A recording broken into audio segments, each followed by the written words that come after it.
All right, so the next step for the wing is to do, I'm going to do some fiberglass sheeting along the center of the wing.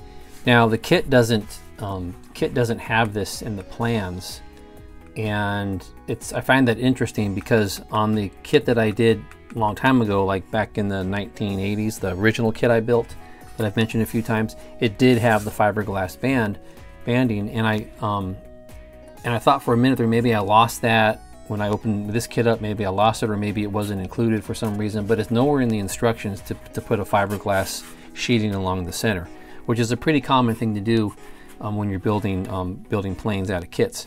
So I thought about it, and I was not going to do it, then I was going to do it, and went back and forth, but I'm going to go ahead and do it.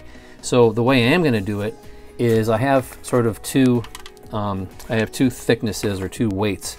I have this really thick one, and I don't know what this is. This is probably like a 5 ounce per square foot or something. It's pretty thick stuff. It may be even heavier than that. And then I have this finer material, which is probably closer to like 1 ounce or something like that, maybe even smaller per square foot. So this is actually pretty thin. So something like this thin is really kind of when you get into kind of doing like a finish on a plane, to give yourself a nice smooth surface, like if you're doing like a scale plane, or if you're doing other type of builds where you want to cover all the balsa wood and put sort of a like a shell over it using the epoxy resin, you would use this thinner, finer fiberglass cloth, and because that keeps the weight down, and then basically you're just doing that to put a sort of a nice sort of protective shell over the balsa, and also for painting surfaces, painting purposes, I mean. Something more like this starts to become, the way I look at it, starts to become a little bit more structural in terms of adding some extra strength to what you're doing. And again, you know, it's not going to give you a whole bunch, but it does help. So, but I'm going to go ahead and use this one. Now I think that the wing itself is pretty sturdy, and because it's not in the kit instructions to even do this, I think it would be fine without it. But I'm going to do it for a couple of reasons. Mainly just to help protect the soft balsa wood. So when this plane, well, when the wing goes on the plane like this, you know, hopefully you have this plane for a long time. This is a pretty hard, you know, contact in here, and I just want to help protect that from all the wear and tear over the years, hopefully, right? If I don't crash it, that helps protect the wing in that manner. And also when we mount the wing, it's going to be mounted with rubber bands, and there's going to be using like a number 64 size rubber band or so. You're going to be putting probably be 8, maybe even 10 rubber bands to hold this thing down, and it's a lot of pressure on the wing. It works fine, but sometimes just a little bit more protection to help the balsa so you don't get like creasing and things like that. I don't know if it would actually occur or not, but I'm kind of thinking it's just sort of another way to sort of protect the wing, the soft part of the wing. So I'm going to come out to about here with this fiberglassing, and that hopefully will just help protect the wing. It will add a little bit more strength to the center, so that's okay, and it's not going to add a whole bunch of weight. Okay, so apply the fiberglass cloth. I'm going to use this finishing resin, sort of like when I did with the micro balloons. Now you could look online. There's a lot of, again, there's going to be probably a million videos out there. People showing you how to do this, so check some of those other ones out, right, to kind of get the best ideas. There's all kinds of ways not all kinds of ways, but there are several different approaches that people take when doing this. I'm going to keep it kind of simple. I'm just going to go ahead and use the finishing resin.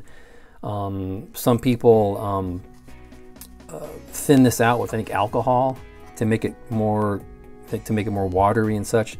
I don't think that's really necessary for this. So I'm going to go ahead and use this, just use it straight out of the bottle and mixing it, and we will paint it over the surface, and we'll apply the sheeting on top of that, and then we'll just work with it. All right, so I know that the fuselage basically comes to somewhere like right in about here. So if I drew a line, it would be like right about here. I'm going to go a little bit further than that, but so as a guide, because I don't want it really sloppy. I don't want to get the epoxy everywhere. So I'm going to go ahead and use tape, and I'm just going to eyeball it. I don't care if it's perfectly straight, but I'm going to come out, because I got a couple ways to sort of like kind of guide me, but I'm going to bring it out about here, and I'm just going to put this down. Hopefully this will kind of help keep me straight. Okay, and then I have one more over here on this side. Again, I'm just going to eyeball it. I think I'm going to be here.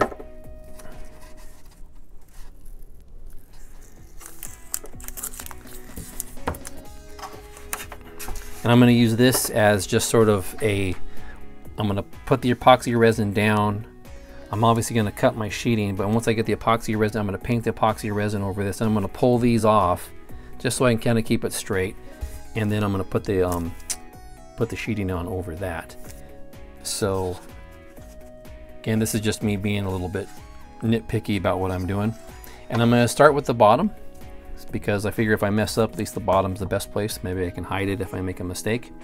And I'm not going to take it all the way around. I'm not going to wrap it all the way around from the bottom. I think I'm just going to take it to sort of almost to the edge and maybe to the back here. But I'm not going to wrap it around, and I'll let this go ahead and cure once I get this one on, and then we'll come back and do the top side in the same manner. And at that point, I will probably wrap it down on from the top. Okay, so here's my sheeting, and this stuff is never easy to work with, because it's easy for it to fray, and it's also easy for it to kind of distort, especially these thicker ones. It's easy to sort of get it sort of like to distort the grain, if you will. So I want to be careful when I do this. Let's put this on here. And I'm just going to get it proximate to where I need to be. Again, I'm just going to eyeball it right about here.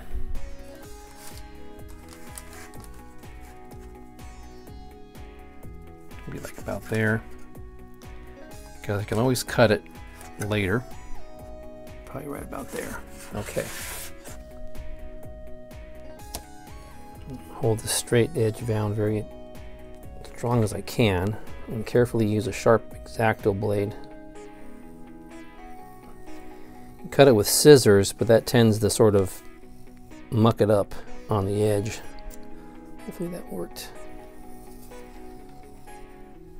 Okay, there's that one. And I'll come back here.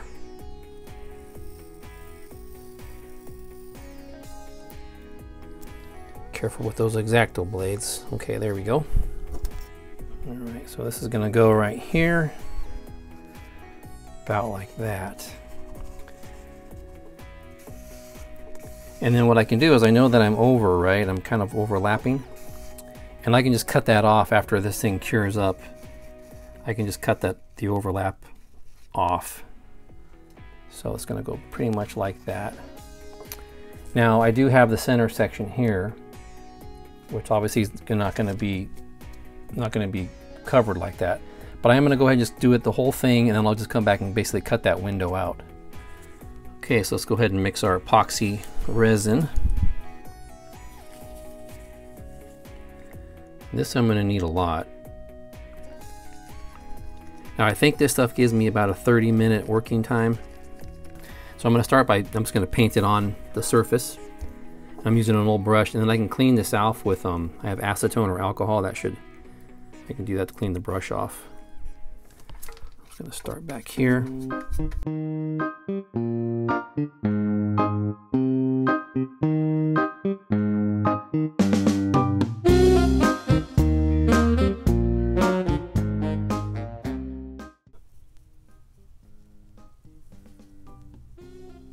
I'm going to go all the way to the edge.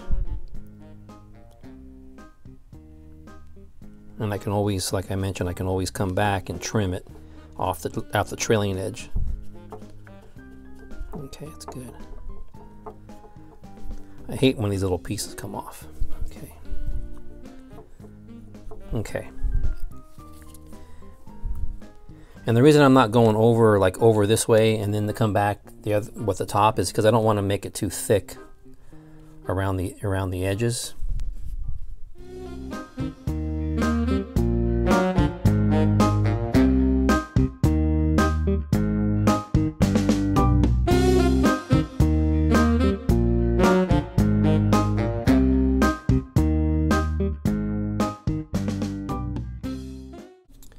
I don't want to overdo it, but you do want to make sure that you kind of get it soaked into all the little, into the fabric.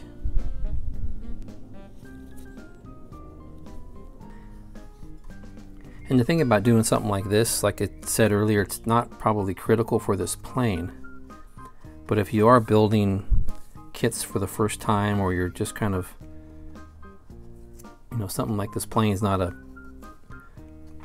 very complicated build, but this is a good practice. So if you do get to more complicated kits and you know how to do fiberglassing and you know how to do these other things, then obviously it's going to help you when you get to those other kits.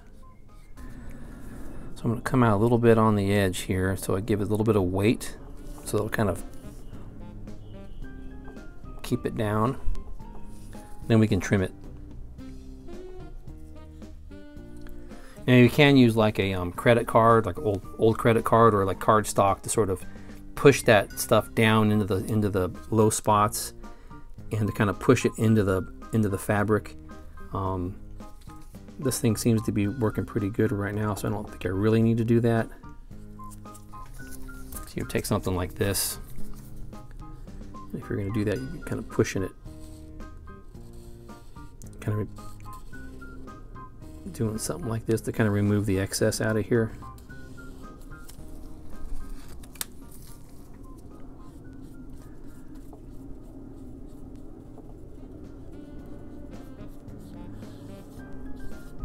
So I have a lot on here. Probably if you were doing, well, I don't know, I was going to say if you're doing the finishing of a plane for painting, and you wanted to keep the weight down and such, you would probably maybe squeegee some of this stuff out of here. I'm not too concerned about it, but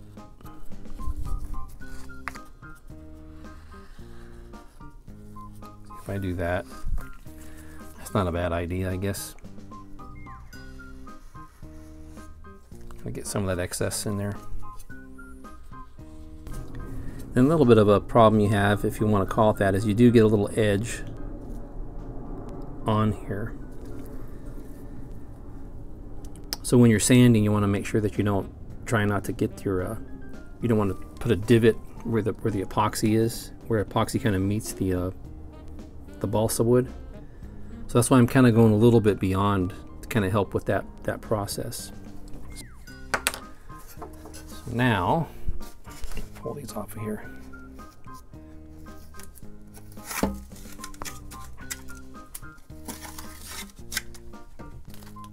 Go. Then I'm going to go ahead and do a little bit of, just a little bit more on this side up here to kind of feather it out a little bit.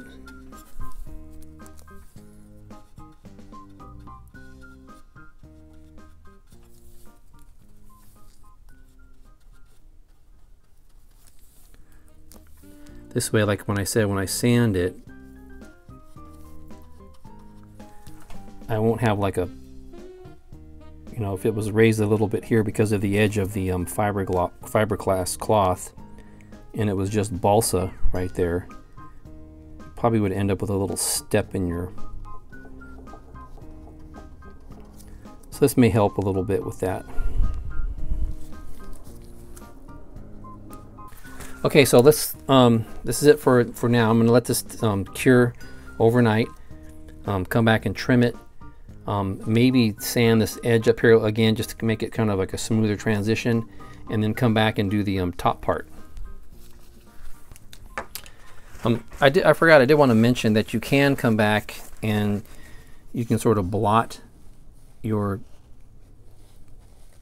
fiberglass to kind of soak up some of the excess epoxy resin.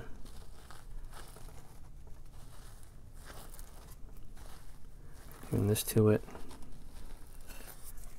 Some people use toilet paper, I think. I don't know. But that kind of gets rid of some of the excess out of there and kind of pushes it down. That's kind of helpful. Okay. All right, so I'm going to let this sit here. All right, so I just wanted to add that one little step.